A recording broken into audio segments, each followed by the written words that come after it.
Seja muito bem-vindo de volta. Você que está com a gente pela sua Smart TV, você foi para o intervalinho e agora você voltou a se juntar aqui. Eu queria voltar a chamar o Veleda aqui e também o André para aí a gente concluir falando de Nicolas, mas para trazer outros presidenciáveis, principalmente o Renan Santos. O André, a gente vem falando aqui também sobre essa quantidade de candidatos à direita, Romeu Zema, Ronaldo Caiado e também o Renan Santos, que vão disputar os votos do Flávio. Nenhum deles aí deve disputar os votos do presidente Lula, que também, ao mesmo tempo, está bastante cristalizado. Vamos ver o que vai acontecer ao longo da campanha. Ontem saiu a BTG Nexus mostrando também a rejeição aos candidatos todos. E o Flávio venceu do Lula nesse quesito. Ele está com 50% de rejeição, que significa que essas pessoas todas não votariam de jeito algum no Flávio, ou seja, é uma situação muito difícil de mudar, mesmo com campanha, e o presidente Lula, 48%. Agora, chama atenção que mesmo desconhecido o Renan Santos ainda, para muita gente, porque ele é o outsider dessas eleições, ele está com uma rejeição também próxima à de Ronaldo Caiado e Romeu Zema. Não só, aí a gente está vendo exatamente as porcentagens que a BTG Nexus trouxe para a gente desse recorte da rejeição aos candidatos. Ele tem números muito próximos ali em primeiro e segundo turno, mas também tem próximos em relação à rejeição. E são essas pessoas aí que podem se repetir nesse futuro ainda muito incerto lá para 2030, sem Lula e também sem Jair Bolsonaro, inelegível. A gente não sabe o que vai acontecer também. A situação do Jair Bolsonaro pode se modificar, mas com essa continuação de Jair Bolsonaro com Tarcísio ou com quem for, se o Flávio não tiver um bom desempenho em 2026. Olha, você tem, na verdade, a rejeição se dá muito em função do quanto você conhece. Uhum. E o Flávio e o Lula são os candidatos mais conhecidos. Então, esse é um fato e isso acaba desaguando nessa rejeição. Isso é natural, não é? Particularmente o presidente Lula é uma figura desde 89, ele disputou a primeira presidência da República, 89, disputou em 82 o governo de São Paulo, quer dizer, ele é rodadíssimo, né? E isso leva também a antipatias contra ele, com a figura dele, né? Então faz parte. No caso do Renan, eu imagino que ele esteja projetando talvez 28 eleições municipais de São Paulo, Prefeitura de São Paulo.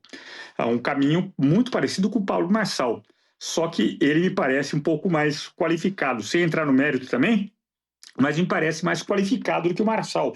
Então ele está construindo o nome dele, ou quem sabe em 30, talvez se eleger deputado federal, ou quem sabe senador, e fazer uma bancada forte, né, do partido dele, Missão, o MBL partidarizado, né? Então, nesse sentido, ele está jogando o jogo. Ele é jovem, muito jovem também, como estavam falando do Nicolas, né? Ele é um pouco mais idoso que o Nicolas, mas não tão mais. Então, ele tem muito e ele sabe jogar. Ele sabe jogar, ele estudou na USP, né? Ele não terminou o curso de Direito lá na famosa Sanfran, Largo São Francisco, mas ele é uma figura que está aí, está construindo o nome dele, sem pressa, com calma, só que já tem uma projeção, não é? Então, ele assustou. Agora, de fato, você tem 4 nomes de direita mais fortes, Flávio, Caiado, Renan e Zema. Então, é difícil você ver que os 3 da faixa de baixo, o Caiado, o Zema e o Renan, não conseguem ganhar tração, não chegam nos 2 dígitos, né? Que tá com o Flávio isso. Mas, de todo modo, no caso do Renan, ele está construindo sabendo para onde jogar. Ele é muito esperto, muito inteligente e está fazendo essa performance dele para 28, 30 e por aí vai. Então, é um nome para a gente olhar como olhamos o Nicolas, que já é uma realidade, deputado federal super votado, mas no caso do Renan, é uma figura, um projeto em construção, né? Você falou da Laura Cardoso, né? Eu lembrei do Pirandello, 6 personagens em busca de um autor. Ele está procurando um autor para ele, o Renan. E eu vejo um futuro interessante para ele, em termos políticos, de novo, sem entrar no mérito, mas ele tem um futuro bastante interessante. É isso. Já teve outros, né, candidatos, não só na esfera nacional, mas nas estaduais, municipais, né, como o Pablo Marçal, que tentou agora também se candidatar à presidência. Essas figuras que vêm de fora podem causar, mas também muitas vezes não ficam, né, não são perenes. Vamos ver como é que vai ser a situação do Renan Santos ao longo desses próximos 43 dias, como o André bem nos pontuou. É pouquíssimo tempo de campanha, né?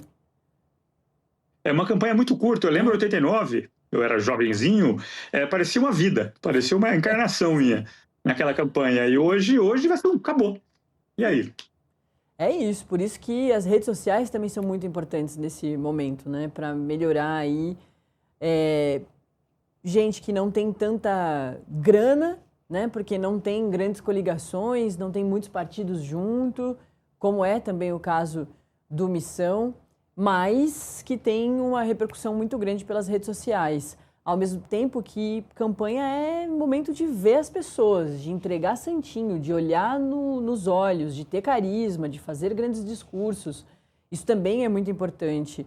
Vamos ver como é que vai ser esse percurso aí todo do Renan Santos. Hoje ele deixa São Paulo e vem para Brasília. O Renan ainda não se movimentou muito, não saiu muito de São Paulo, que é o lugar dele. Todo mundo vai estar em Brasília hoje, né? Todo mundo está em Brasília hoje, vai ser interessante. Vai ser interessante. Rafael Veleda, muito obrigada pela sua presença no Acorda Metrópolis. A gente vai seguir nesses dias todos falando bastante contigo, porque Minas Gerais é o estado-chave das eleições do Brasil sempre, inclusive em 2026. Valeu. Obrigado, Nath. Obrigado, André. E tá todo mundo que está nos assistindo. Até a próxima, que deve ser breve mesmo. Exatamente. Valeu.